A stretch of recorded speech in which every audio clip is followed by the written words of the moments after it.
commencer le débat. Je laisse Madame Loyal et Monsieur Loyal de cette occasion. C'est vous les... Alors, bonjour à tous. En fait, on va vous présenter un petit peu le pourquoi de cette journée et un peu le contexte qui nous a poussé à l'organiser avec le BAM. Comme vous le savez, le 26 mai prochain, ce sont les élections européennes et les citoyens et les citoyennes de l'Union européenne vont élire leurs futurs représentants au Parlement européen. Les enjeux de cette élection sont considérables cette année en termes de protection des principes fondateurs de l'Europe, en termes de solidarité, de justice et de liberté. Ces principes sont aujourd'hui menacés par des courants racistes qui sont focalisés sur le rejet des personnes exilées au mépris du respect des droits humains. L'Europe traverse aujourd'hui une crise politique profonde. L'un des symptômes en est notamment l'absence de volonté commune de ses États membres de répondre aux enjeux de l'accueil des personnes exilées autrement que par le renforcement des logiques de fermeture, de répression et de dissuasion. Plus généralement, les axes de la politique migratoire de l'Union européenne sont renforcés depuis la crise des politiques d'accueil de 2015 autour de l'externalisation du contrôle migratoire, autour du renforcement des frontières extérieures et de l'abandon de l'harmonisation des conditions d'accueil en Europe. Bien que le Parlement européen ait adopté à plusieurs reprises des positions en faveur de plus de solidarité entre les États membres ou annoncé comme priorité absolue le sauvetage des vies, ces principes n'ont pas été au cœur des préoccupations du Conseil européen et de la Commission européenne dans les orientations prises dernièrement. En refusant d'accueillir dignement celles et ceux qui en ont besoin, les États membres de l'Union européenne se déchargent de leurs responsabilités et de leurs obligations européennes et internationales en matière de droits humains. Avec le choix politique de dissuader plutôt que de secourir, l'Union européenne et ses États membres sont directement responsables de l'augmentation du nombre de personnes mortes ou disparues en mer.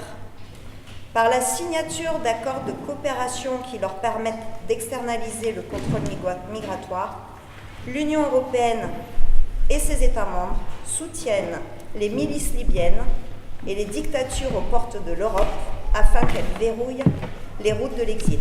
Rappelons à ce sujet qu'Amnesty International France et d'autres organisations comme Médecins sans frontières France et le GISTI ont récemment attaqué l'État français en justice pour s'opposer à la livraison de 6 embarcations rapides pour la marine libyenne afin de lutter contre l'immigration clandestine, considérant qu'en soutenant l'activité des gardes-côtes libyens, avec la livraison de ces 6 embarcations, la France se rend complice d'atteintes graves aux droits humains des personnes réfugiées et migrantes.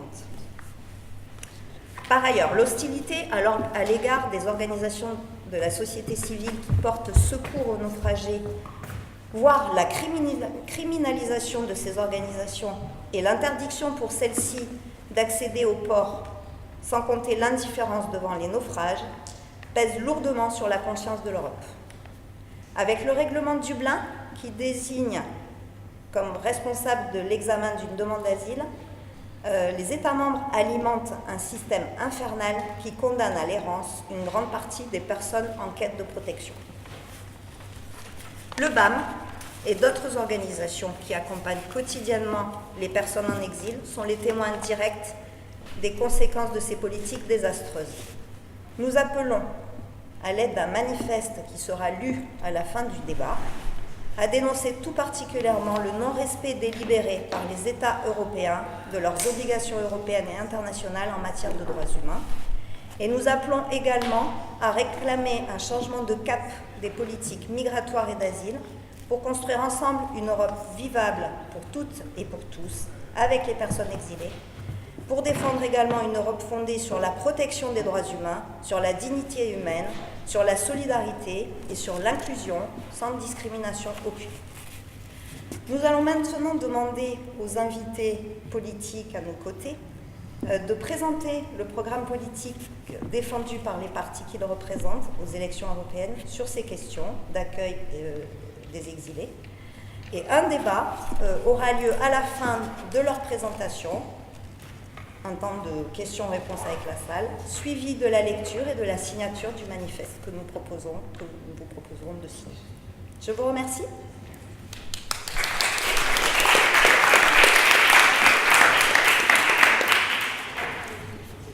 Elhadj, si tu avais des choses à rajouter ou peut-être même des questions à poser. Oh, des questions, pas forcément, mais voilà, je suis aussi touché, je suis demandeur d'asile et je suis accompagné par le BAM depuis octobre. Et comme vous venez de le dire à la dernière phrase ou paragraphe, je ne sais pas, la question humaine est devenue une banalité. Avant moi, dans mon pays, je faisais des activités humanitaires. C'est par ce biais que j'ai connu Myriam. Et là, je trouve que partout dans le monde, cette question humaine est devenue une banalité. Je faisais des activités humanitaires pour les enfants en situation difficile, les réinsérer dans des familles d'accueil ou dans notre foyer. Avant, on était un foyer de jour, pas un foyer de nuit. Et je voulais plus impacter et je me suis entraîné dans la politique et j'ai lutté pour qu'il y ait état de droit, que les dictatures arrêtent, qu'il y ait égalité entre les êtres, pas mal de choses. Et j'ai été victime de torture, de séquestration et de prison. À cause de ça, j'ai quitté mon pays et voilà, je me retrouve ici en France. J'ai fait des études de droit dans mon université. J'avais une vie et j'avais un salaire. Je me payais ma location tranquillement. Et là, on me dit qu'il y a une nouvelle loi d'asile qui a changé depuis 2019, mais elle n'est pas appliquée dans les associations et ou dans les CAO où nous sommes. Par exemple, moi, j'étais ici à Paris, j'ai fait mes démarches à Denfert-Rochereau pendant 2 semaines pour avoir un accès à l'intérieur, et après là-bas, on m'a transféré à Mélène, précisément à Volopénil. Je suis resté 1 mois dans un centre transitoire et de là-bas, on m'amène à Angers précisément à Ségré, et 30 km d'Angers-Ville. Et là, on se retrouve dans un hôpital, un ancien hôpital réaffecté en CAO, avec d'autres migrants, comme on le dit, avec d'autres Afghans et autres. Et là, je retrouve des situations qui sont, je dirais pas normales, mais je ne comprends pas. Par exemple, à l'OFI, on nous dit que vous aurez l'ADA et on ne nous dit jamais quand vous serez dans un centre et qu'à partir vous aurez 400 ou je ne sais pas 500, c'est selon ce que tu vas recevoir, je m'en fous. Mais on ne vous dit jamais quand vous serez hébergé par l'OFI qu'on va soustraire 210 ou 200 euros et vous allez vous retrouver parfois avec 100 ou 110. Et dans le CAO où moi je suis, dès que je suis arrivé, on m'a dit cela. Et j'ai regardé le contrat qui me liait avec le CAO et le contrat qui me liait au centre transitoire de Volopénil, c'est un peu la même. Et ils me disent, voilà, à partir du 9 janvier, tu es là, on va te prélever 210 et le reste, ça sera ton nada. Je dis, ah ok. Quelques minutes après, j'ai lu les 2 documents et je voyais qu'il y a une incohérence. Je suis revenu poser des questions que je ne comprenais pas. Et après, j'ai interpellé, le banc. Et j'ai appelé Loïse et Myriam. Et Myriam, automatiquement, a appelé, la responsable, pas la responsable, l'assistante sociale du CAO. Et ils ont un peu discuté sur ce cas de l'ADA. Je crois que ça a un peu influencé, je ne sais pas. Moi, Elhadj, je fais exception aux autres demandeurs d'asile. Je recevais un montant de 440 ou 426 et jusqu'à présent, je le reçois. Mais ce qui me fait mal, c'est les autres qui sont là-bas ne reçoivent pas le même montant. Et ça me fait toujours mal parce que je ne peux pas leur dire que je reçois encore moi 420 et ils ne reçoivent que 210 ou 110. ou parfois 204. Je crois que l'appel de Myriam a un peu influencé cette situation et moi je reçois toujours depuis janvier le même montant et les autres ne reçoivent pas le même montant. Et moi je ne peux pas leur montrer le message. Deuxième chose, puisqu'on est dans, peut-être je prends trop la parole, mais non, c'est pas ça. voilà, puisqu'on est dans un endroit éloigné et à Segré, ils nous disent que maintenant l'OFI demande aux demandeurs d'asile, quand vous devez quitter sur Segré ou vous devez quitter la région de Maine-et-Loire, vous devez nous demander l'autorisation et à notre tour de demander à l'OFI, et à informer plutôt l'OFI pour votre déplacement. Et je crois que c'est des intimidations parce que l'OFI ne le dit pas et avec ça on peut bouger, mais si l'OFI nous le demandait, l'OFI allait nous envoyer des messages. Et notre premier contact, c'est l'OFI. Je leur ai posé la question, si c'est ce cas, alors ce n'est pas la peine vous de vous demander de quitter Segré ou Angers pour partir à Paris ou dans une autre région. L'idéal voudrait qu'on demande directement à l'OFI pour notre position géographique, pour notre déplacement. Donc voilà pas mal de choses. Pour le moment, je vais m'arrêter là, juste après que je vais revenir sur d'autres choses. C'est un peu ça la question, c'est l'incompréhension.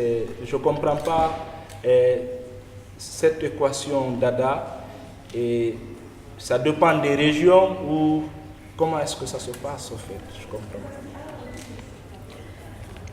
Alors, avant de vous passer la parole, mesdames, nous allons passer la parole à un collectif D'Aubervilliers, voilà, sans papier de demandeur d'asile d'Aubervilliers. qui veulent faire une intervention. Oui, mais Isabelle, il s'habille. Il s'habille, d'accord. Ah, maintenant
Tu es bienvenue sur... Bah,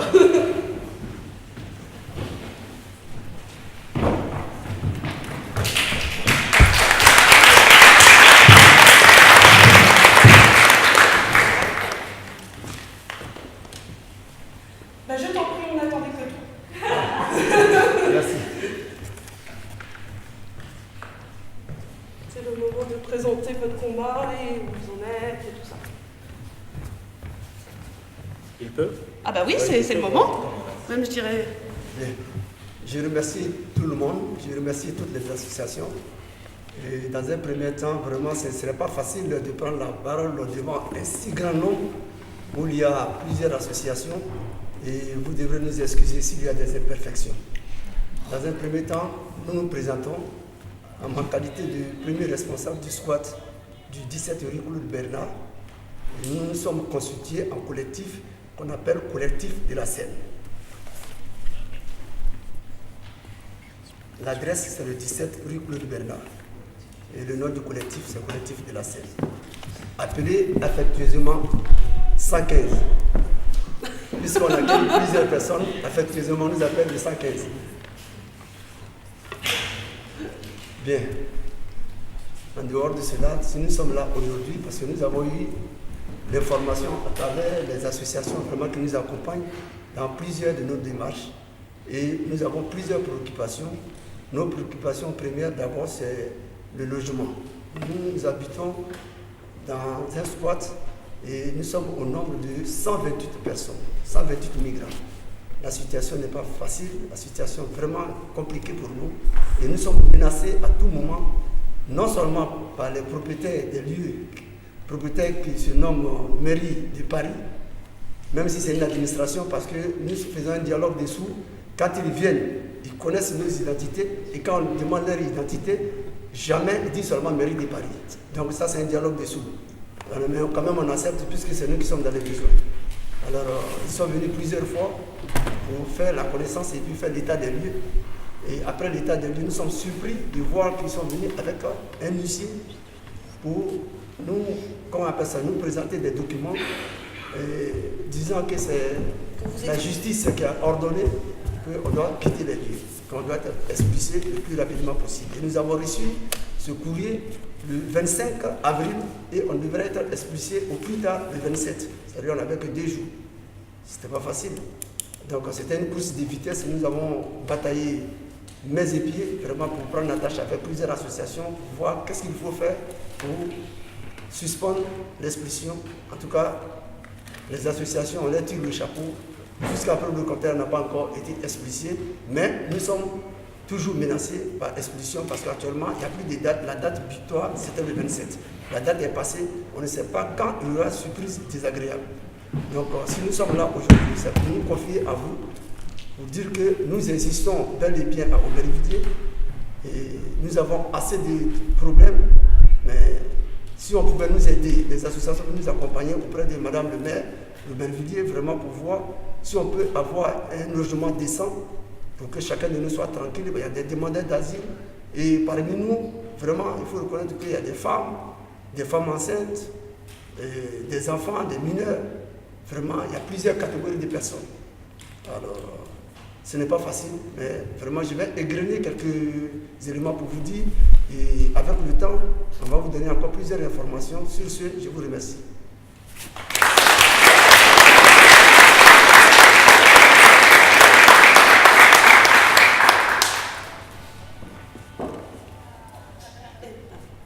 Je crois que c'est à vous peut-être, mesdames, de vous présenter. Vous voulez commencer? Je vais me permettre de vous dire que s'il y a des questions, vraiment, je suis prêt pour répondre.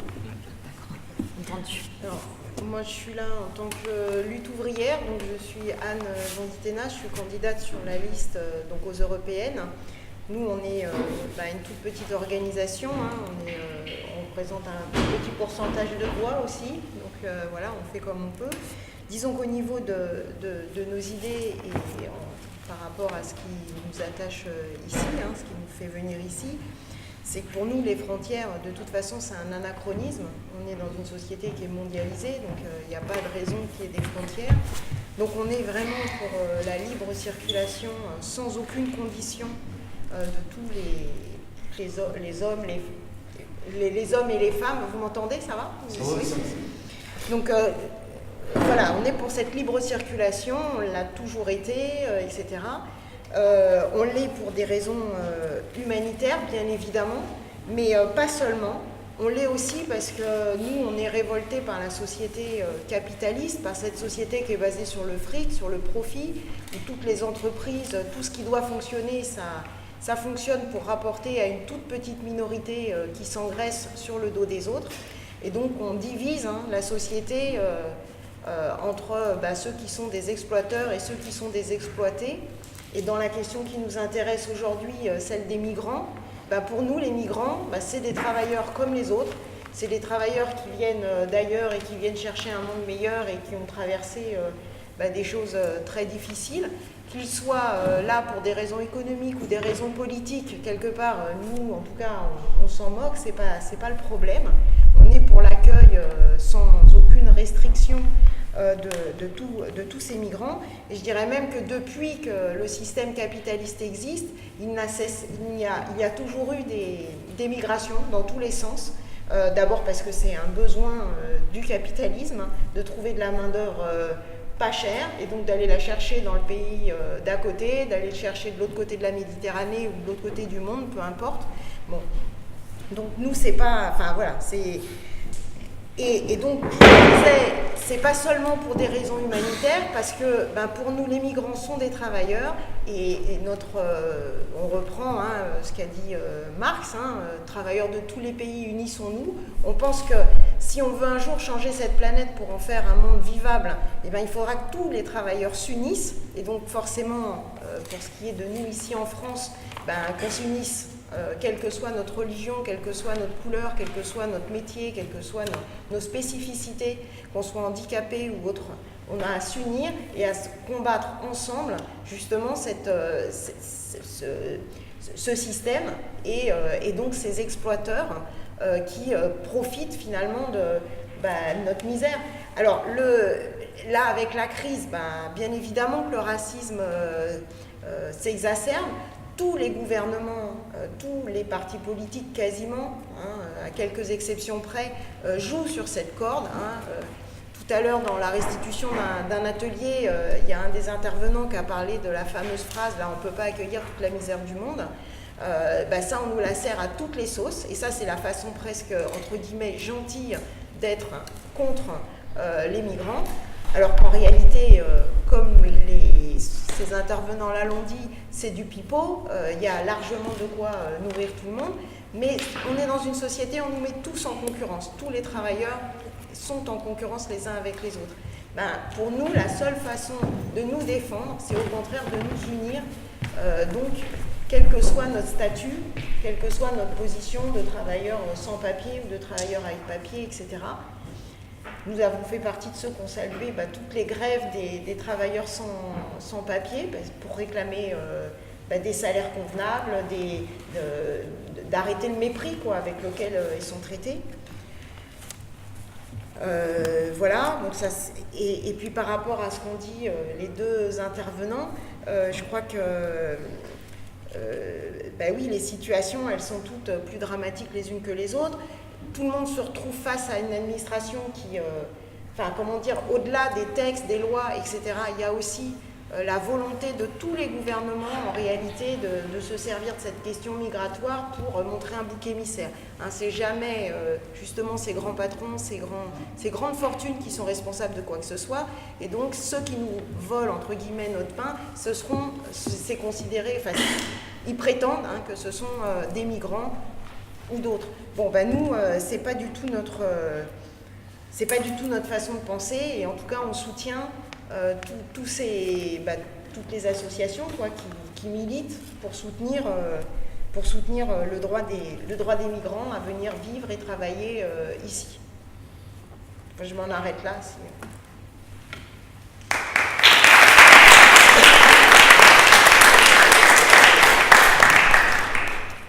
Bonjour à toutes et à tous, merci de nous avoir invités. Moi, je suis Farida Amrani, je représente la France Insoumise. Je suis candidate sur la liste aux européennes menée par Manon Aubry.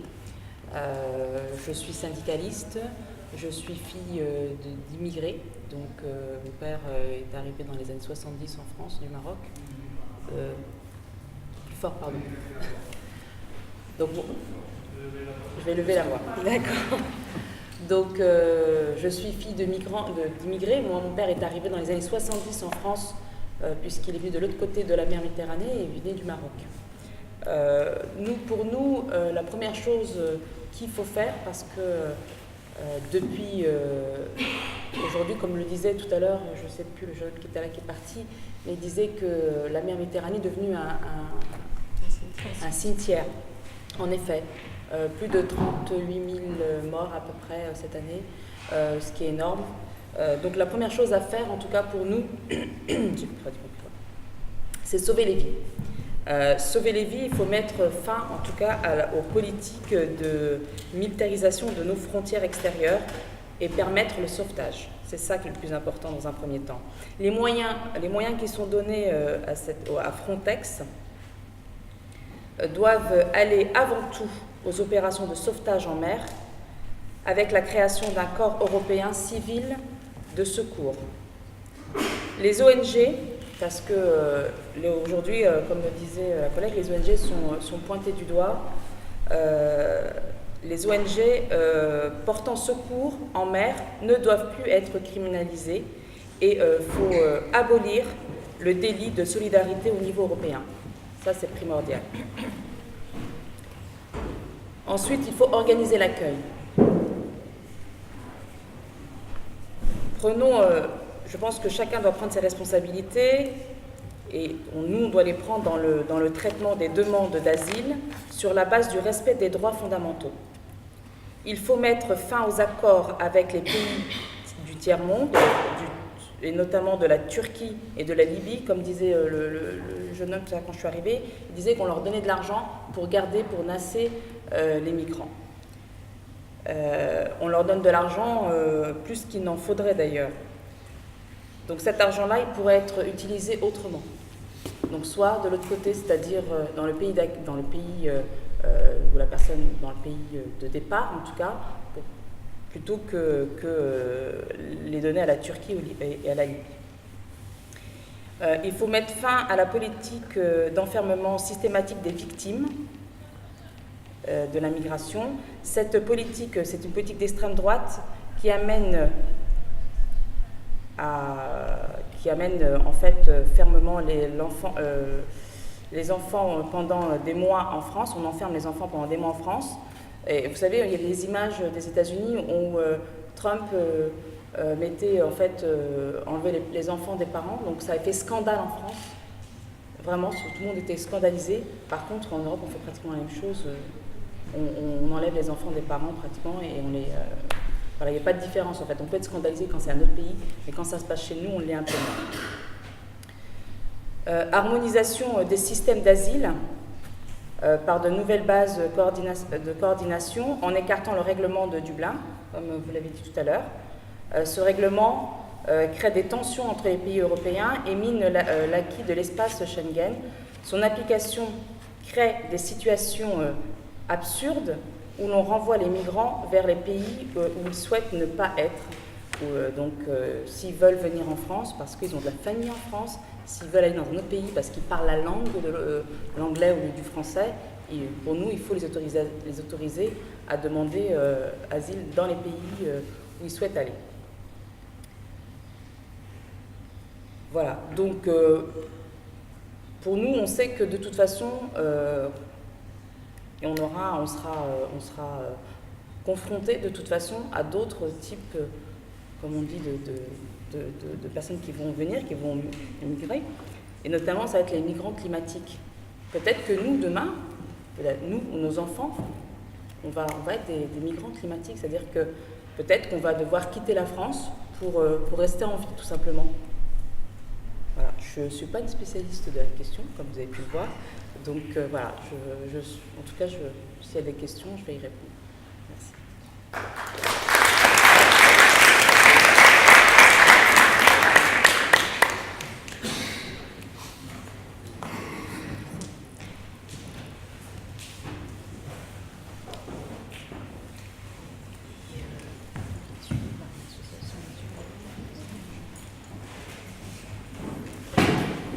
N'hésitez pas si vous avez des questions. Je vous écoute.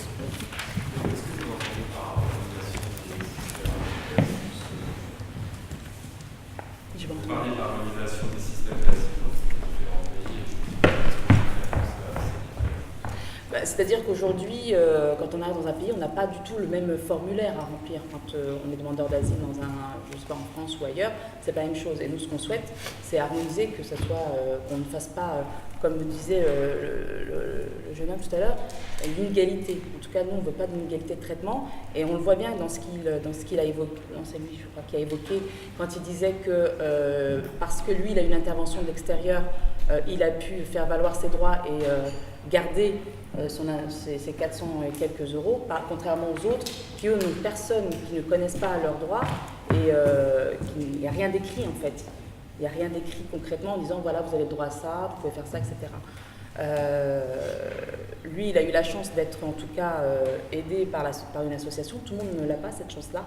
Mais par contre, tout le monde mérite d'être traité de façon équitable, égalitaire. Voilà.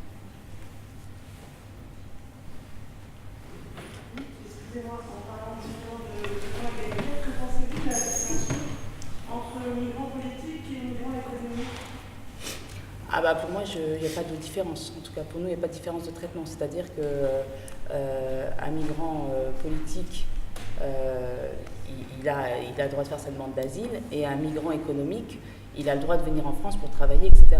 Donc pour nous, en tout cas, on ne fait pas la différence.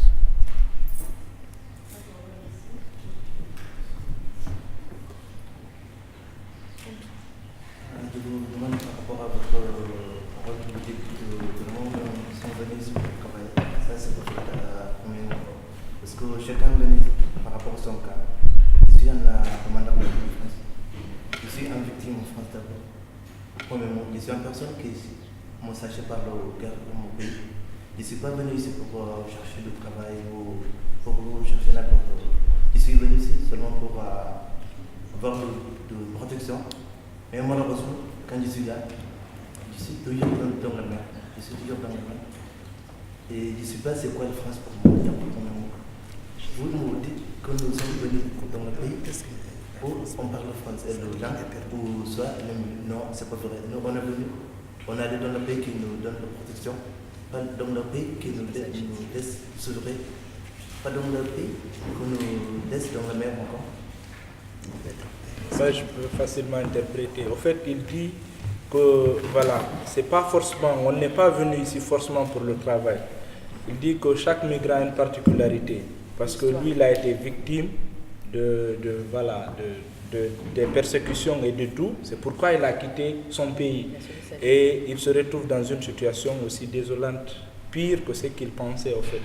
En pensant, quand il sera là, sa vie sera sauvée, et d'autres situations surgissent plus que ce qu'ils pensaient. Je comprends, c'est pour ça que le respect en fait de l'accueil, quand vous êtes là, pour nous c'est la priorité. C'est-à-dire que quand les personnes sont déjà là, quand je vous disais qu'il faut aller dans le pays où on veut aller, chacun, peut-être pas vous, mais il y a d'autres personnes qui ne parlent pas français, pas forcément français, qui voulaient aller en Angleterre, etc. On voit bien tout ce qui s'est passé, notamment à Calais. On ne peut pas les empêcher s'ils veulent aller parce qu'ils ont de la famille là-bas. Pour moi, on devrait les laisser. D'ailleurs, la frontière ne devrait même pas. Calais ne devrait même pas s'en occuper. Pour moi, Calais ne devrait pas s'en occuper. Ça doit être en Angleterre et que les gens puissent arriver en Angleterre. Et après, une fois qu'ils sont en Angleterre, c'est à l'Angleterre en gros de gérer. Mais au-delà de ça, c'est-à-dire quand vous êtes là, aujourd'hui, vous avez sauvé votre vie en venant ici. Non, c'est pas vrai. Premièrement, au-delà de ce que je sois dans cette situation que je suis, je préférais de retourner dans le ministère de la Cameroun, de le collègue qui se montre là. D'abord, premièrement, je suis dans la rue aujourd'hui. Ni le droit de travail, ni de recevoir de 200 ou 300 euros. Oui, vous êtes venu pour sauver votre vie, parce que là-bas, oui, vous êtes venu ici. Et je sais, voilà, et vous êtes arrivé en France en pensant que ça va être tout beau, et c'est ce qui est faux. Parce que oui, le pays des droits de l'homme. La France étant censée être le pays des droits de l'homme, ça ne l'est pas aujourd'hui. Aujourd'hui, on le voit bien, ça ne l'est plus, effectivement. Et c'est ça qui est désolant. Et c'est pour ça que je vous dis, nous, déjà, l'accueil, c'est-à-dire que l'accueil, il doit être primordial. L'accueil des migrants, il doit être primordial. C'est-à-dire comment les accueillir, mieux les accueillir. Parce qu'on voit aujourd'hui, ils sont tous pratiquement dans la rue, ce que disait aussi monsieur, 122 personnes dans un même... 128. 128, voilà. Alors, aujourd'hui, je suis dans la rue, pas comme lui, pas comme lui. Je suis dans la rue, oui. C'est comment marqué. Est-ce que je suis dans le pays des droits de l'homme? Vous ne l'êtes plus le pays des droits de l'homme. J'aimerais bien savoir où est-ce que je suis exactement, c'est quoi la France pour moi, ou qu'est-ce que je veux faire, ou ce que je m'attends en France.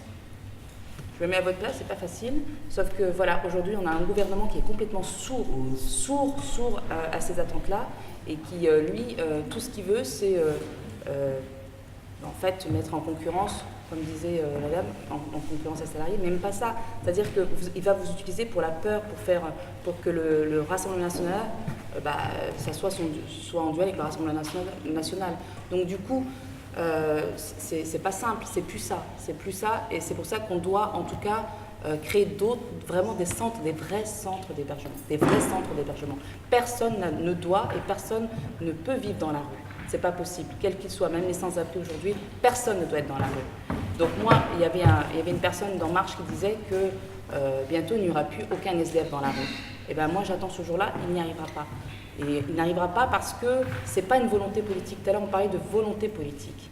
Ouvrir, je suis passée, moi je ne connais pas Aubervilliers, mais je suis passée, j'ai vu beaucoup de choses fermées. Énormément de bâtiments fermés. Et bien si on était vraiment le pays des droits de l'homme, on ouvrirait ces bâtiments. On les remettrait un petit peu, on les remettrait en tout cas en disponibilité pour vous accueillir. Quand je dis vous, c'est en fait accueillir tous ceux qui sont dans la rue. Et ça, aujourd'hui, c'est ce qui manque. Et pourtant, il y a énormément de bâtiments fermés, de locaux qui sont fermés volontairement. Alors, moi, je voudrais juste Madame, dire, par rapport, déjà, par rapport aux droits de l'homme, on nous dit, effectivement, quand tu es éduqué en France, voilà, on te dit que tu es dans la patrie des droits de l'homme et compagnie. Mais en réalité, faut quand même pas oublier que tout ça, ça a été la fameuse patrie des droits de l'homme. Elle a conquis toute une partie du continent africain, toute une partie du continent asiatique. Elle a imposé aux populations,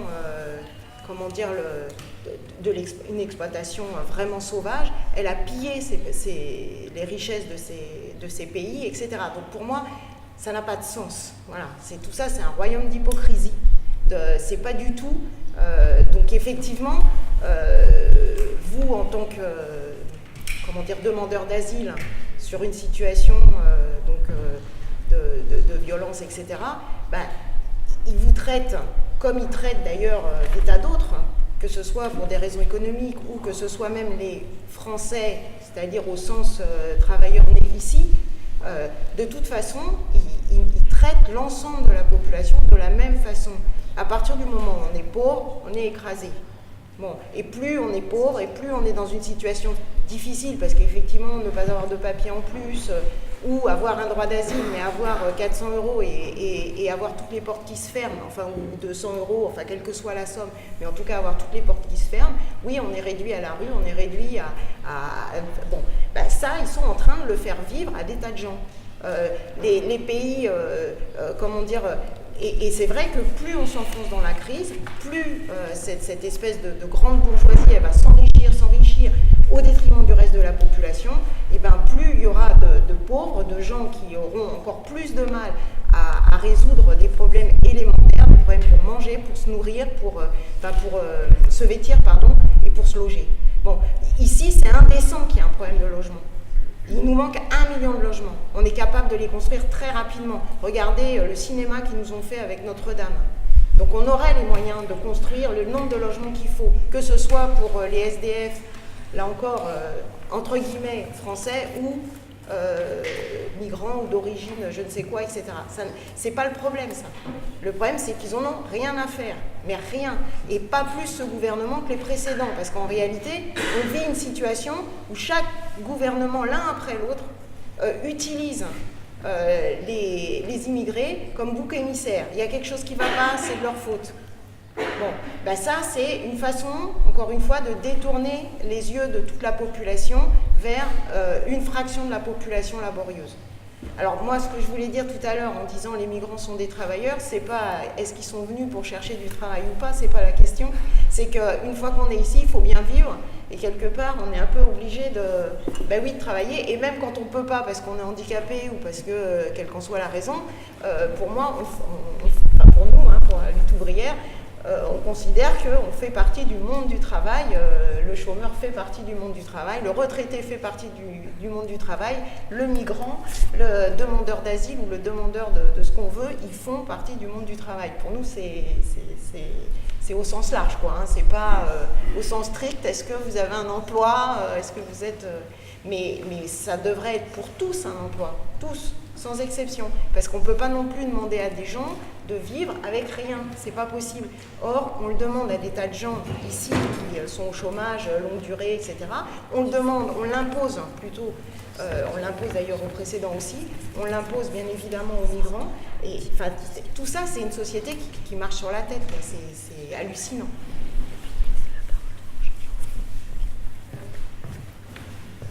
Oui.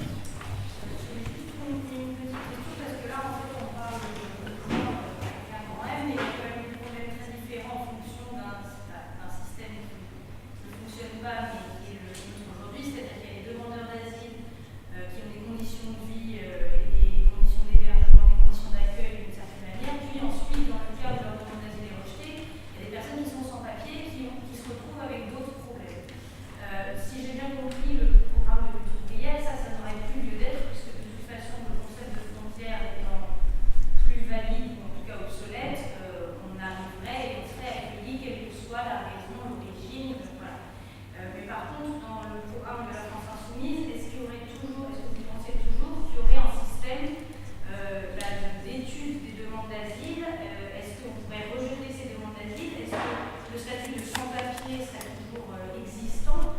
En fait, ce serait quoi le parcours d'un demandeur d'asile dans votre idée, dans votre programme? Parce qu'en fait, ici, là, il y a une situation par personne avec des problèmes différents, avec des conditions de vie qui peuvent être extrêmement disparates. Mais si on enlève tout ce problème de frontières, ok, on arrive, on est accueilli et on a un droit de travail.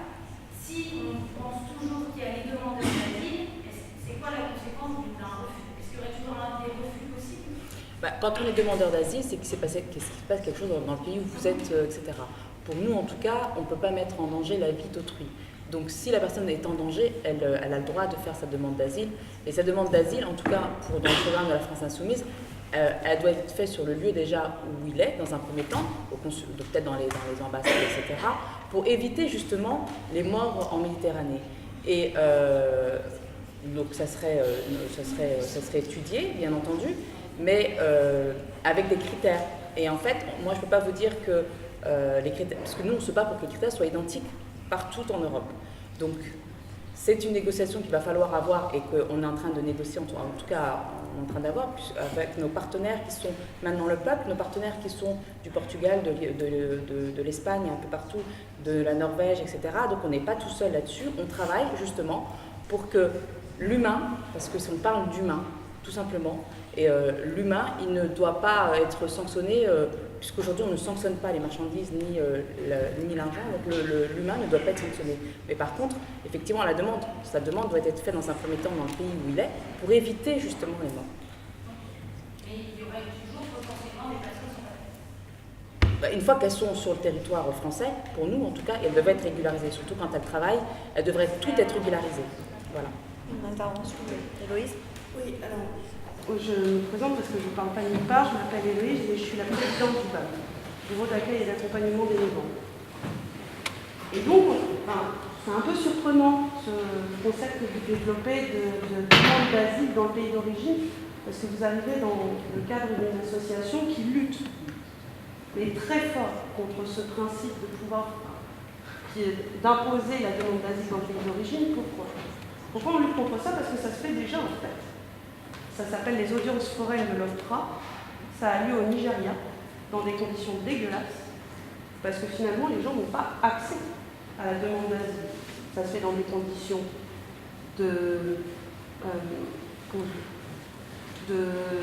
d'opacité sur les questions juridiques telles que la France est condamnée pour ça. Ça se passe aussi au Niger. Ça se passe au Niger, ça se passe en Tunisie, ça se passe dans les accords bilatéraux. Quand vous parlez d'harmonisation européenne, moi j'allais avoir un sursaut de bien-être, je me disais, je crois, une harmonisation par le haut. Et quand vous dites demande d'asile sur place, je me dis, on est plutôt parti pour une harmonisation par le bas. Et l'idée, c'est que quand même, à la fin, quand vous parlez des associatifs, alors vous dites, en parlant à Reg, qu'il a eu la chance de rencontrer une asso, comme d'autres demandeurs d'asile auront la chance de rencontrer d'autres assos. Mais finalement, ce système qui repose sur l'associatif, il faut partir d'un constat que c'est l'échec des politiques. On l'a vu au centre de tri de la Chapelle, échec cuisant sur toute la ligne. Degré zéro de la politique d'accueil. Donc, l'associatif, oui, effectivement, on ne peut pas répondre aux enjeux globaux des demandeurs d'asile et des sans-papiers, puisque ce n'est pas le but d'une association que de faire ça. Par contre, ce qui est le but d'une association, c'est de servir désormais des visions politiques. Moi, je me souviens très fort des débats sur le centre de tri de la Chapelle, c'était il n'y a pas si longtemps, c'était avant la loi d'immigration, où on nous expliquait que c'était la panacée, quelles que soient les forces de gauche que l'on rencontrait à l'époque, nous expliquait que c'était merveilleux et que c'était un accueil inconditionnel. L'accueil inconditionnel, c'est appuyé sur les préfectures, qui n'est pas véritablement une force de l'accueil inconditionnel. C'est donc été une machine à doubliner à tour de bras. Deuxième chose, pendant la loi Asile et Immigration. La France Insoumise, c'est vrai, a été un des rares groupes à mener la bataille contre la loi Asile et Immigration. Mais à quel prix? Pour finir par ne pas voter ou ne pas être là le jour de la présentation du texte. Les associations aussi ont de la mémoire. Et ça, c'est un problème. De 3, quand on parle d'harmonisation européenne, on parle finalement de quoi? De la relocalisation qui est un système inefficace et qui ne concerne que 6 000 personnes actuellement, qui tentent pour le tout pour partir de la relocalisation. On parle de Dublin, qui est, je pense, un système, il y a plusieurs associations ici, qui est condamné, recondamné et encore condamné par tout le monde, le règlement Dublin. On parle de quoi d'autre? On parle de Frontex. Moi, j'aimerais que vous me disiez ce soir, nous, si on arrive à être élus, ce soir, on demande instamment, puisque c'est de la compétence du Parlement européen, on quitte le système Frontex. De 4, on parle de quoi? On parle de processus d'intégration. Intégration au sens de l'Union européenne. Donc, on parle du regroupement familial, globalement. Or, en France, le droit du regroupement familial est de plus en plus grignoté. Et ça, c'est aussi une problématique pour notamment les femmes et dans l'émancipation des femmes. C'est-à-dire que le premier statut, qui était celui du regroupement familial, permettait d'accéder à un autre statut, qui était celui du travail. Et là, pour le coup, on voit qu'on impose de plus en plus la présence des conjoints en préfecture, etc. Ce qui fait que, globalement, les femmes ont un déficit de reconnaissance en termes de régularisation. Et enfin, dernier et ultime point, qu'en est-il de la question des réfugiés climatiques? Jusqu'en 2004, la Convention de Genève a progressé vers le haut, en reconnaissant de plus en plus de groupes sociaux à protéger.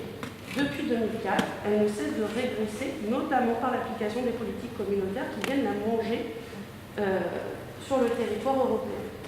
Donc, quand est-ce qu'on protégera les personnes trans comme on a protégé les personnes LGBT?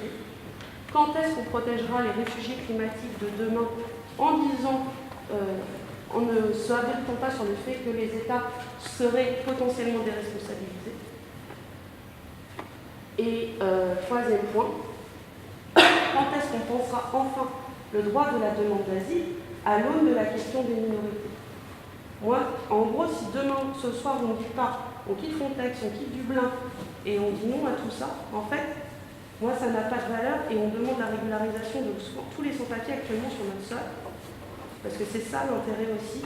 Non, mais il faut le dire, à un moment, c'est aussi une volonté politique de dire on régularise les sans-papiers présents sur notre territoire. L'Allemagne l'a fait, pour le coup, 9 millions de Turcs.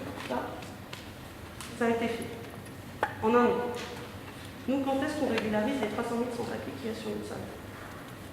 Voilà. Quand on aura vraiment quelqu'un qui veut le faire. Aujourd'hui, la politique de Macron, elle est complètement à l'inverse. Comme la politique d'Hollande, comme la politique, voilà. C'était, on choisissait qui on allait régulariser.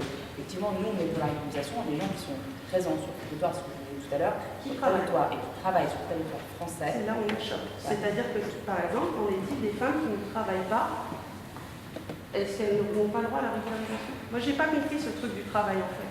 Surtout dans une société où il y a de plus en plus de chômeurs. C'est vraiment un truc, je ne comprends pas pourquoi on impose à des étrangers de travailler, alors que finalement, on sait qu'ils sont confrontés à des problèmes d'emploi monstrueux. Que tous, nous sommes confrontés à des problèmes d'emploi monstrueux. Ça, c'est une vraie question. Écoutez, moi, en tout cas, aujourd'hui, peut-être qu'il est fait, peut-être qu'il risque d'évoluer, et je porterai en tout cas votre demande dès tout à l'heure. Donc, nous, en tout cas, ce qui est clair dans notre programme, c'est qu'on veut quitter effectivement les accords de Dublin. C'est-à-dire que on ne peut pas, ce que je disais tout à l'heure, envoyer la personne, lui dire vous ferez une demande d'asile là où vous êtes, par où vous êtes arrivé. Ça, c'est pas possible. Donc ça, nous, on veut complètement sortir de cet accord, de ce règlement de Dublin. Ensuite, concernant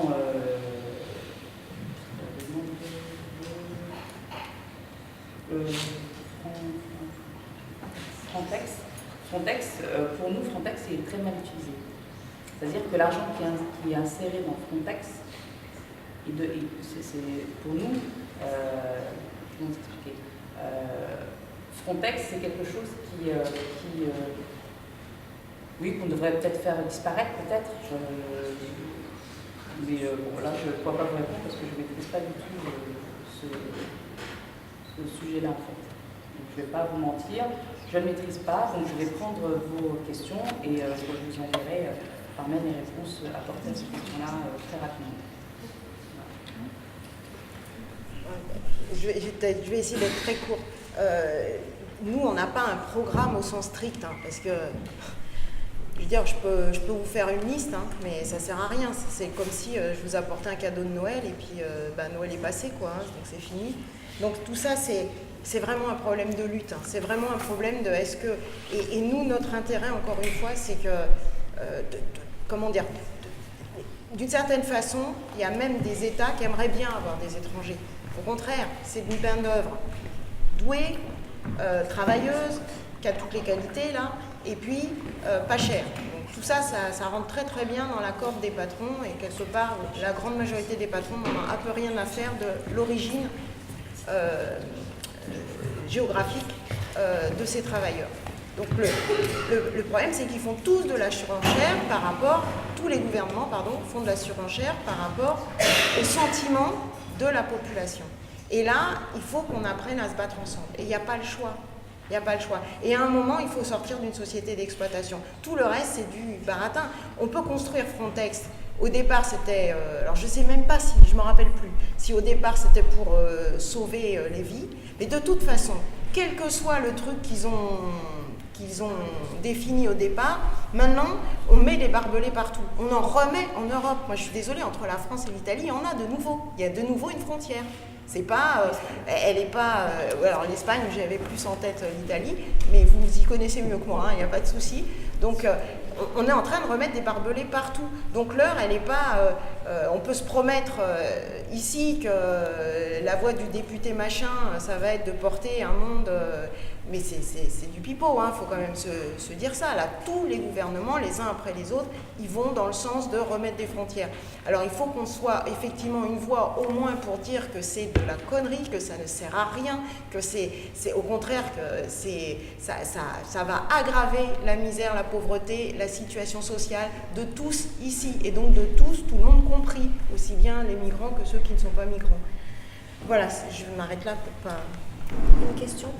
Bon, moi je voulais égrener un peu nos difficultés et nos mécontentements contre la municipalité de Bervilliers. Nous, les habitants du squat, vraiment nous sommes indignés et parfois nous nous posons la question si nous sommes des personnes ciblées à Aubervilliers. Parce qu'on ne peut pas comprendre, de 2017 à 2019, nous sommes à notre 5e squat. Comme si nous sommes des personnes pourchassées. Parce qu'on ne peut pas comprendre qu'on était, certains d'entre nous, ceux qui étaient venus, parce que d'autres on vient par vague, d'autres viennent avant d'autres. Moi, j'étais là au 11 rue, comment on appelle ça, rue du Port. Certains d'entre nous étaient au 11 rue du Port. On a été expulsés pendant qu'il y a des personnes, je ne sais pas comment je peux appeler, vraiment, qui ne viennent pas du même pays que nous, vraiment, qui ont été protégés. La police vient et on évacue d'autres et ils sortent et d'autres sont laissés. Nous avons vu ça comme du favoritisme et ça crée des frustrations. Nous n'avons rien dit. On n'a pas fait des bras de fer contre les autorités. Nous nous sommes dit peut-être c'est leur loi, on les laisse. On était au 9 rue du Port, côte à côte. Il y avait 2 étages à bois qui n'étaient même pas vétustes, il n'y avait pas de dégâts pour dire que s'il y a un danger, l'étage va tomber. Il n'y a rien, pas de constat. Et il n'y avait pas d'urgence pour dire on va démolir ces immeubles pour construire un autre bâtiment. Il n'y avait pas d'urgence. Un bon matin, sans procédure judiciaire, nous sommes surpris encore de voir encore un attroupement de policiers qui viennent encore nous débarquer. Et on n'a rien compris. De là, nous nous retrouvons encore, certains d'entre nous encore, au 7 rue du Port. Même manière et même force. On se retrouve après dans un entrepôt combiné de quelques anciens bureaux au 13 rue Claude Bernard. Un milieu qui était très sale, où il y a des Chinois même qui faisaient, je ne sais pas, qui avaient transformé le coin comme une usine, ils fabriquaient des produits. Parce que lorsque nous sommes entrés, on a vu vraiment des produits. Il y a un monsieur qui se présente, un monsieur qui vient, mais qui se présente de manière cachée pour dire qu'il est propriétaire des lieux, qui ne se présente pas en tant qu'huissier, mais se présente en tant que propriétaire des lieux. Et on échange avec lui, il cherche à savoir qui nous sommes, il prend les noms. Gentiment, il nous donne sa carte de visite pour dire, bon, vraiment, sécuriser, le coin était sale, les Chinois ont rendu le coin sale, vraiment, les Chinois qui sont ici vont m'excuser, c'est ça, ses propos, je ne fais que répéter ce qu'il a dit. Je suis fidèle à ce qu'il a dit. Il a prédit que les Chinois qui étaient là, vraiment, ils faisaient les produits qu'ils fabriquaient ici, vraiment, c'était de la merde. Bon, vous êtes ici, vraiment, rendez le coin propre, vous avez ma carte. S'il y a un problème, appelez-moi. Mais on a été surpris que ce même monsieur, après 1 mois, 2 mois, 3 mois, qui envoie une dame pour dire que c'est pour la dame les lieux. Mais nous avons vu que vraiment on a affaire à quelqu'un qui n'est pas honnête. Nous avons écrit à madame le maire d'Aubervilliers, nous avons écrit à monsieur le commissaire principal d'Aubervilliers et nous avons écrit à l'huissier lui-même pour dire que leur méthode de travail, ce n'est pas bien. Si on veut nous enlever de là, ça sera qu'à passer par une procédure judiciaire et on doit savoir qui est propriétaire des lieux. Aujourd'hui, c'est Pierre, demain c'est Jean, demain c'est Paul. Bon, nous, on ne comprend pas comme ça. Mais on a été surpris, on a mis nos adresses tout et les courriers sont partis en lettres recommandées avec accusé de réception. Ça veut dire que toutes ces autorités ont reçu les lettres en bonne et due forme. Mais en retour, on n'a pas reçu de réponses. Tout ce beau monde, nous-mêmes, on a trouvé presque une dizaine, 13 bureaux, mais on a transformé encore, puisqu'il y a un grand entrepôt, qu'on a construit des bâtiments, des chambres comme ça, à bois. Il y avait au moins 25 chambres. Et on était entassés au-delà des boîtes de sardines. On était dedans. Mais on était surpris encore que la police vient, j'ai encore des images, c'est un peu moi ici. Donc on vient encore tabasser des gens. Jusqu'à il y a une fille qui a perdu connaissance, qui était couchée là. Il y a des images, même tout est ici avec nous. Mais on n'a rien compris. Donc on va de mal en pire. Là on quitte encore. Fin juillet, on se retrouve au 17 rue Claude Bernard, là où nous sommes présentement. Là, c'était un lieu encore plus sale même que là où on était. Nous avons rendu le milieu propre. C'est un nid, ni même des bandits. On a rendu le milieu bien propre. Et aujourd'hui encore, on a la visite encore des agents de la mairie de Paris disant que le local est leur propriété et que c'est les agents qui doivent entretenir la scène, que c'est leur local, c'est là qu'ils déposent leur matériel de travail. Alors que nous sommes venus trouver un coin sale, un coin abandonné, aucun matériel de travail ne se trouve là-bas. Mais pourquoi, après avoir élu domicile, sans ce moment, les propriétaires vont prendre conscience qu'ils ont un local qui était abandonné? Nous, on s'est dit que c'est une chasse contre des personnes, ce qui n'est pas bien. Et aujourd'hui, le danger que les habitants, même si les autorités ne prennent pas conscience, mais il faut que les habitants prennent conscience. Parce qu'aujourd'hui, je vais attirer la conscience de tout le monde pour dire 128 personnes mises dans la rue. Nous, on ne peut pas faire du bras de fer avec les autorités. Mais c'est un danger pour la population qui habite à Aubervilliers. Parce que les 128 personnes sont amenées à manger. Chacun mange. Après avoir mangé, c'est des ordures que ça va générer. Après les ordures, vous savez, toute personne, même un animal qui mange, il doit déféquer. Et quelqu'un qui est dans la rue, il va déféquer où? C'est là où il va déféquer. Est-ce que ça va plaire aux riverains? Ils vont uriner, c'est contre les murs. C'est les odeurs que ça va dégager. Est-ce que la municipalité se rend compte de ce qui est en train de se passer? Nous avons pris attache depuis longtemps, depuis que nous sommes là-bas, avec M. Roland Sokoti, qui est conseiller municipal, qui s'occupe des réfugiés, qui s'occupe des exilés. Il est parfaitement au courant et il est allé plusieurs fois au nom de la mairie pour nous rendre des visites. Il connaît la difficulté. Tantôt, il nous dit que l'habitation appartient, le local appartient à la mairie. Il n'a jamais été capable d'aller au cadastre pour voir le numéro du lot et le lot appartient à qui. Mais il nous a toujours dit la mairie. Mais aujourd'hui, on a la visite encore des responsables de la mairie de Paris. La mairie principale de Paris. Mais réellement, la mairie d'Aubervilliers joue à quel jeu? Parce que vous ne pouvez pas être une autorité sans savoir dans votre localité, une habitation, vous ne savez pas qui est le propriétaire, alors que tout est bien identifié. Je trouve qu'on joue à un jeu dangereux. Bon, on ne doit pas attendre à ce que le pire se produise. Demain, on va dire oui, ces Africains nous foutent le bordel. Mais non, qui a foutu le bordel? C'est les autorités qui n'ont pas voulu prendre leurs propres responsabilités. Donc, on attire l'attention de tout le monde. Celui qui a des rentrées faciles pour voir Madame le maire, vraiment de leur dire de prendre notre problème au sérieux. Parce que nous avons échangé plusieurs fois à la mairie. Madame le maire, on a cherché à croiser, c'est impossible.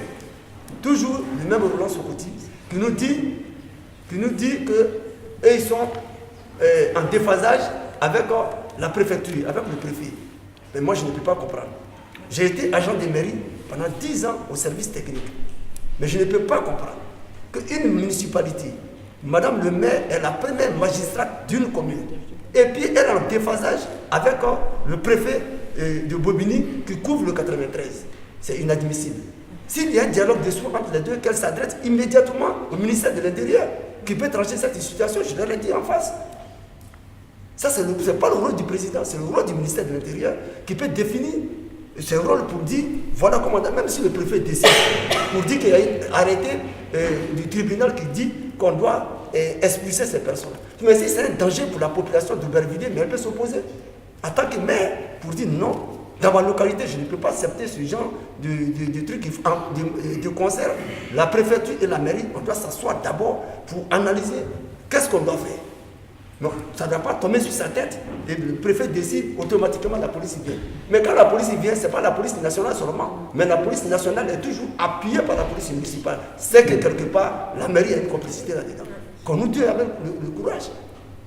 Tantôt, c'est la mairie qui jette, comment on appelle ça, la responsabilité à la préfecture. Tantôt, on dit non, c'est la mairie qui est complice. Bon, finalement, qui est complice? Hier, nous avons appris qu'il devrait avoir une cérémonie de commémoration aux victimes. Nous sommes allés, on sait comment Madame le maire, c'était une occasion en or pour nous de voir Madame le maire. Malgré qu'il pleuvait, nous avons bravé la pluie pour aller. Plus d'une cinquantaine, soixantaine de personnes, elle a vu le monde. On était avec des effigies, avec nos drapeaux, pour dire simplement, pour réclamer ce qui est le droit. Nous ne sommes pas partis pour faire des bruits. Pour ceux ou celles qui étaient là-bas, ont constaté que nous n'avons pas fait de dégâts. Et nous étions là, elle-même, elle a vu, elle a apprécié. Elle a fait un discours improvisé où nous n'étions pas prévus dans le discours, mais en voyant ce beau monde des gens du squat, j'espère que Roland Sokoti a attiré son attention que ceux-là, c'est les gens du 17 rue Claude Bernard. Et là, elle a parlé vraiment avec toute la sagesse, avec toute humilité. Vraiment, elle n'a pas offensé. Et nous-mêmes, nous avons applaudi et elle a décidé de nous recevoir la semaine prochaine. Donc, vraiment, voilà l'information que je voulais vous donner sur ce sujet. Je vous remercie.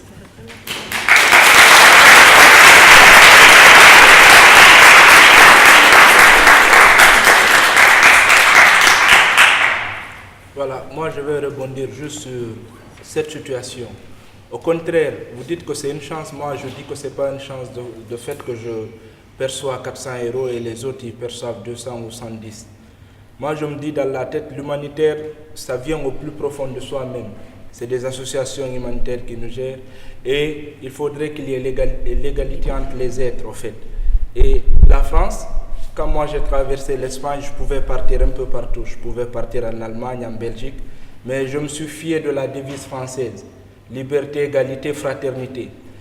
Et vous savez, quand vous vous retrouvez ici, il y a des amis qui deviennent de la famille.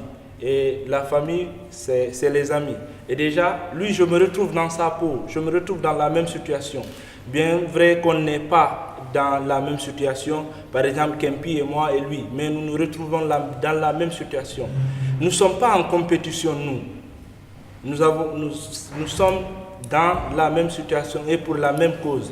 Donc ce n'est pas une chance pour moi de percevoir 400 € et que les autres, ils ont 100 ou 210. Au contraire, je veux vous dire ici, il n'y a pas que les politiques qui sont capitalistes.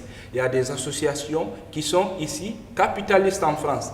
Parce que moi, la réflexion me dit qu'il y a certaines associations qui profitent des migrants. Et nous donnons de l'emploi à certaines associations ici. Et dernièrement, il y a une question bête qui est tombée dans le CAO où nous sommes. Il y a un ami qui a demandé à une assistance sociale, est-ce que par exemple, il n'est pas mieux de diminuer le nombre de personnes qui sont dans le CAO, les réduire, on est 50 garçons, les réduire à 30 pour qu'on soit 2 au moins dans une chambre au lieu de 3. Elle répond, elle aussi de façon instantanée, je vais te dire Ali, si on diminue ça, peut-être il n'y aura pas Chloé ou Rose, parce que voilà, on ne sera pas payé. C'est ce qui dit que c'est les 200 diminués, que l'OFI nous a jamais dit que c'est ça, c'est par ce montant qu'eux ils sont payés. Donc, il n'y a pas de sérieux. Et il y a de ces questions que nous posons. Je me demande si une nouvelle loi d'asile, on dit c'est une loi votée à l'Assemblée, et cette loi, elle est nationale ou Si les lois souvent votées à l'Assemblée nationale dépendent des régions, parce qu'on nous dit souvent, et cette région est différente d'une autre.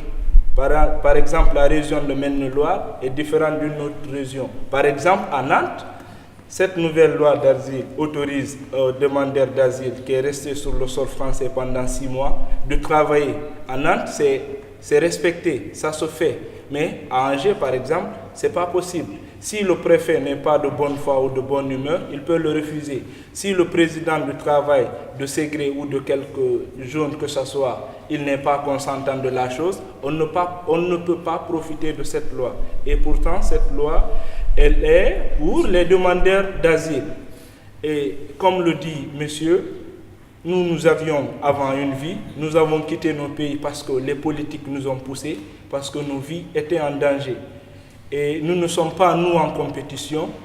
Au contraire, il est préférable, au lieu que vous nous donniez de l'argent, donnez-nous le travail. Moi, humanitaire, je préférais, parce que quand je faisais mes activités humanitaires, je prenais de mon salaire pour donner aux enfants en situation difficile. Je contribuais. De préférence, je préfère travailler, nourrir, couvrir mes besoins vitaux, qu'on me donne à chaque fin de mois 200, 400. Je m'en fous, au fait. Ça, c'est un montant, on dit que ce n'est pas une chance. L'égalité entre les êtres, c'est ça l'idéal. Merci.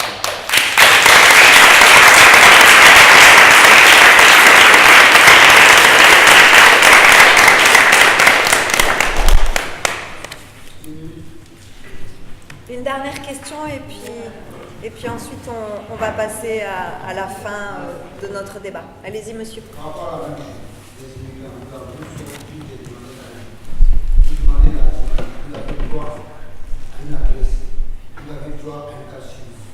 Une fois l'asile ne marche pas, tu n'as plus droit à tout ça, tu n'as plus droit à saigner, tu n'as plus droit de prier, tu reçois des gens, tu ne peux pas aller les chercher. C'est mieux aussi là, c'est un an de délai. Quand ça finit, tu n'as plus le droit de référer. Si tu tombes malade, tu te soignes. Beaucoup de personnes ont regardé la situation comme ça. Donc, demander l'asile, aujourd'hui, l'asile n'a pas parti. Et puis, tu vas aller à l'hôpital et tu ne peux plus rien faire pour se soigner. On voulait savoir si tu n'as plus droit à une situation, il ne peut pas te soigner. On a beaucoup de malades qui n'ont pas le droit d'aller à l'hôpital. Quand vous partez à l'hôpital, on demande si on peut s'occuper de vous. Quand vous n'avez pas tout ça, là, il faut avoir dans une petite bouteille, quelqu'un qui va vous suivre après avoir peut-être l'asile. Il faut au moins être soigné.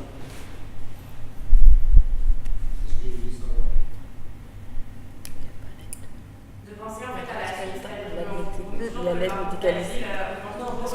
Jusqu'à l'obtention des papiers. Et là, en fait, ce qu'il est en train de vous expliquer, monsieur, c'est que après, il y a aussi des problématiques qui se posent. Et qu'une fois qu'on a les papiers, qu'on a ce drive, qu'on a attendu pendant des mois, parfois des années, en fait, là aussi, il y a des problématiques qui se posent. Comment on accède à un logement, comment on accède aux droits sociaux. Voilà, je pense que c'est ça que c'est les sans-papiers sanitaires, ça va marcher. C'est l'inverse, ça devient les Mais sans-papiers. les deux fonctionnent d'ailleurs. Une fois qu'on a des papiers, on tombe dans le droit commun. Et une fois qu'on obtient le statut de demandeur d'asile, on tombe dans le droit commun. Et une fois qu'on vient sans papier, effectivement, on a l'aide médicale d'État. Or, l'aide médicale d'État, c'est aussi une proposition de la gauche de refuser l'aide médicale d'État. Et pour un véritable système de SAMU, parce que dans la SAMU, c'est l'ouverture maladie universelle. L'aide médicale d'État, c'est pas du tout la même notion. L'aide médicale d'État, ça ne permet pas les mêmes remboursements, ça ne permet pas de faire les mêmes choses. Et c'est déjà une santé à deux vitesses. Et justement, tout le propre de la gauche, c'est de se battre contre les systèmes à deux vitesses. Donc on ne peut pas se satisfaire que les sans-papiers aient l'aide médicale d'État pour une simple raison, c'est qu'en fait, on leur donne l'aide médicale d'État dans un principe totalement cynique. C'est pour pas qu'ils propagent des maladies sur la population française. C'est juste ça. On te dit, tiens, tu vas soigner un peu ta tuberculose parce que tu comprends, ça pourrait faire des problèmes pour les ressortissants français parce que la réalité, elle est là. Mais par contre, tu ne pourras pas soigner tes dents. Et elle va accepter partout, apparemment. Oui. Oui. N'importe où. Dans la SAMU non plus. Oui, c'est encore pire. pense qu'on va conclure ce débat. Ah, pardon, excusez-moi. Ok. C'est la dernière question, d'accord.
Juste deux mots, mais effectivement, il n'y a aucune association qui peut répondre à ce problème. Les associations, elles font ce qu'elles peuvent. Enfin, voilà. Le problème du chômage, il se pose dans toute l'Europe.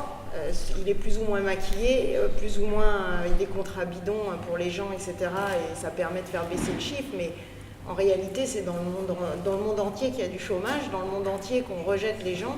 Et encore une fois, pour nous, c'est lié à la forme de société, au système capitaliste, quoi. Bon, donc, effectivement, comme tu disais, les associations, un certain nombre d'entre elles, elles vivent aussi de ça. Hein. Enfin, mais exactement comme les associations de réinsertion pour les chômeurs longue durée. C'est pareil, tout ça, ça se rejoint, quoi. Et je comprends en fait ce que tu dis, puisque c'est vrai qu'il n'y a pas mieux que de gagner pour soi-même son argent, mais surtout en tant que femme en plus. Mais en tant que femme, gagner soi-même son argent et pas dépendre de quelqu'un, c'est primordial. Mais comme voilà, aujourd'hui, le chômage, il existe, il est présent. Mais au-delà de ça, je pense que il y a le RN qui dit, je ne sais pas si à un moment donné, il disait les migrants viennent pour ils ont une carte. Il y avait une face news qui disait ils ont une carte bleue, une espèce de carte où ils peuvent retirer au guichet tant d'argent, plus de 400 €, c'était 500 et quelques ce que disait cette information-là. Et donc là, nous on demande en disant non. De toute façon, il y a un minimum pour vivre et le minimum, si on ne vous le donne pas, je veux dire si c'est une aide et vous la méritez. Si on ne vous donne pas, qui va vous la donner? Personne. Et puis c'est pas en vous laissant dans la rue sans rien que ça va vous aider, je pense. Alicia, tu voulais poser une question, je crois? Moi, c'est la lecture du manifeste. Eh bien, ça tombe très bien. Tu fais la transition. C'est parfait. C'est une grosse question, pardon. Je vais lire le manifeste qui est sorti des ateliers ce matin. Et vous êtes invité à la fin de cette intervention à signer si vous souhaitez. Donc, en cette date du 11 mai, date au carrefour de plusieurs échéances symboliques, les commémorations de la fin de la Seconde Guerre mondiale, célébrées il y a 3 jours, nous rappellent que la montée de l'extrême droite en Europe, les atteintes aux droits des étrangers et la banalisation de discours xénophobes ne sont jamais anodines et imposent de notre part une vigilance de chaque instant. C'est justement au lendemain de la Seconde Guerre mondiale que la Convention de Genève relative au statut des réfugiés avait été ratifiée afin d'assurer la protection des populations déplacées durant les combats. Depuis, le champ d'application de ce texte n'a cessé de se réduire, au point que nombre d'États membres de l'Union européenne en bafouent aujourd'hui le principe fondamental, celui du non-refoulement des personnes menacées. À 2 semaines des élections européennes et à l'heure où brandir le spectre d'une invasion migratoire fait office d'argument électoral, ce manifeste voudrait faire entendre une voix solidaire de celles et ceux qui fuient les guerres, les crises économiques, l'homophobie ou les désastres écologiques. De celles et ceux dont on oublie, à force de les réduire à une masse informe, qu'ils sont d'abord des humains. L'Union européenne développe une politique commune sur l'immigration au titre de l'article 79 du traité sur le fonctionnement de l'Union européenne. Le Parlement européen et le Conseil statuent conformément à la procédure législative ordinaire. Ils adoptent les mesures relatives aux conditions d'entrée et de séjour des migrants. Ils légifèrent sur la lutte contre l'immigration clandestine et le séjour irrégulier. Les mesures provisoires prévues dans l'éventualité d'un afflux soudain de ressortissants de pays tierces sont adoptées par le seul Conseil après consultation du Parlement. Nos revendications portent sur plusieurs points. Sur le règlement Dublin, tout d'abord, qu'est-ce que c'est? Adopté en 1990, durci à 2 reprises depuis, une nouvelle refonte est en projet. Le règlement Dublin impose aux personnes arrivant en Europe d'enregistrer leur demande d'asile dans le premier État de l'Union européenne où elles ont déposé leurs empreintes. Pourquoi est-ce inhumain? Parce qu'on ne choisit pas le pays d'accueil par lequel on arrive en Europe. Parce que les empreintes sont parfois prélevées sous la contrainte. Parce que le souhait des migrants de rejoindre un pays se heurte à une politique de quotas contraire au principe de non-refoulement. Parce que le casse-tête Dublin retarde parfois d'1 an et demi l'examen de la demande d'asile en tant que telle. Ce que nous revendiquons, la non-application de Dublin par les préfectures, l'article 17 du règlement l'autorise. Et puisque les États européens, notamment la France, cherchent à tout prix à raccourcir le délai d'examen des demandes d'asile, prenons-les au mot et épargnons aux exilés cet entre-deux juridique de plusieurs mois. Sur Frontex, qu'est-ce que Frontex? Une agence européenne dont le rôle est d'aider les États de l'Union européenne à sécuriser les frontières extérieures de l'espace Schengen et plus particulièrement de contrôler l'immigration illégale. Pourquoi est-ce inhumain? Frontex coordonne des opérations de renvoi de personnes irrégulières vers leur pays d'origine. Ses effectifs vont être portés à 10 000 gardes-côtes et son budget, 320 millions d'euros en 2018, va bénéficier d'une augmentation sensible. Objectif, que l'agence dispose de son propre matériel militaire, tel une milice privée, échappant à tout contrôle démocratique. Ce que nous revendiquons, la fin de Frontex, dont les financements astronomiques, plus d'un demi-milliard d'euros à partir de 2019, couvriraient les besoins d'une politique d'accueil digne. Sur la sécurisation des voies d'accès, qu'est-ce que c'est? Le contrôle des flux migratoires en Méditerranée incombe à Frontex. Une partie de cette tâche est toutefois confiée aux gardes-côtes libyens qui ramènent les migrants dans les geôles de Tripoli et entravent l'action des navires humanitaires. Cela n'a pas dissuadé la France dernièrement de leur fournir 6 Zodiacs. Pourquoi est-ce inhumain? Parce que 2275 personnes ont disparu en Méditerranée au cours de l'année 2018, d'après les chiffres du Haut Conseil des réfugiés. Parce que sur la même période, la route entre la Libye et l'Europe a tué 1 migrant sur 14. Parce que des femmes et des hommes meurent tous les jours en Hongrie, en Bulgarie ou sur les barbelés de Ceuta et Melilla. Ce que nous revendiquons, l'ouverture et la sécurisation de voies d'accès marines et terrestres vers l'Europe. Cela ne créera pas d'appel d'air. Les migrants viennent déjà malgré les risques d'accidents ou de noyade. Il s'agit simplement de les protéger. En attendant une politique européenne en ce sens, laissons les navires humanitaires sauver des vies. Sur les accords bilatéraux, qu'est-ce que c'est? Par le biais de ces accords, l'Union européenne délègue aux pays tiers, la Libye, la Tunisie, la responsabilité d'exercer sur leur territoire le contrôle des flux migratoires. Pourquoi est-ce inhumain? Parce que délocaliser la gestion des frontières n'aboutit qu'à la repousser un peu plus. Parce que l'externalisation des procédures d'asile permet à l'Europe d'expulser des migrants à distance et de s'en laver les mains. Parce que les accords Union européenne-Turquie, Union européenne-Mali ou Union européenne-Niger n'ont pour objectif que de dissuader, trier et enfermer les candidats au départ. Ce que nous revendiquons, l'Union européenne doit mettre fin à ces discours hypocrites sur l'hospitalité et l'accueil, elle dont l'ingérence orchestre un véritable système de domination du Nord sur le Sud. Sur les hotspots, et ce sera le dernier point, qu'est-ce que c'est? Présenté comme une solution positive aux difficultés de gestion grecque et italienne, les hotspots ont été mis en place pour doter les frontières de l'Union d'un instrument de répartition des personnes ayant besoin d'une protection internationale. Pourquoi est-ce inhumain? Parce que l'activité de ces hotspots s'inscrit en dehors de tout cadre légal. Les migrants y sont privés d'un accès au juge, à un avocat ou aux associations. Ce sont de véritables zones de non-droit où les migrants sont soumis à toutes les formes de torture. Ce système ne sert que la répression et la dissuasion de l'immigration. Ce que nous revendiquons, le démantèlement des hotspots. C'était le temps.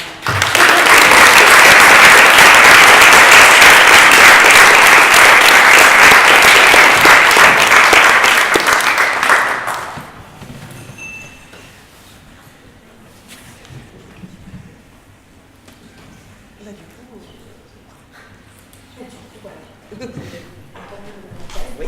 Est-ce que vous vous retrouvez dans les messages qui sont portés? Est-ce que vous seriez prêts à le suivre? Alors, je maintiens cette sensibilité, mais tu vois ce qu'il faut. Donc moi, aujourd'hui, là, je ne signe rien.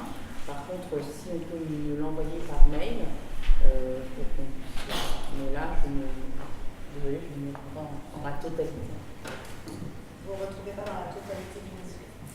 Pas dans la totalité, pas tel qu'il a été, en tout cas, énoncé par la jeune.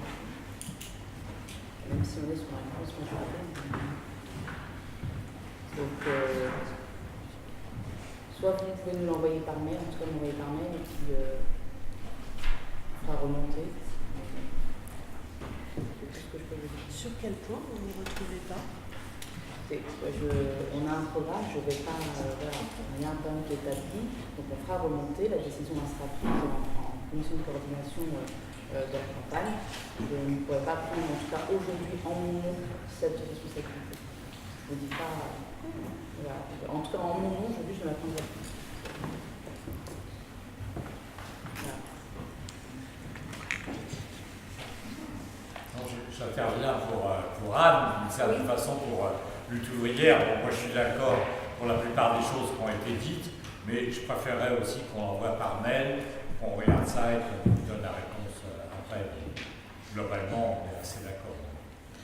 on transmettra de toute façon à tous les invités du débat par mail, et puis on publiera les réponses positives ou négatives. Comme ça, au moins, ça sera clair. Je voulais vous remercier tous d'être venus. Un grand merci aux animateurs, au collectif de la scène, à Cal 115, d'avoir participé au débat. Merci à Elhadj, Myriam et aux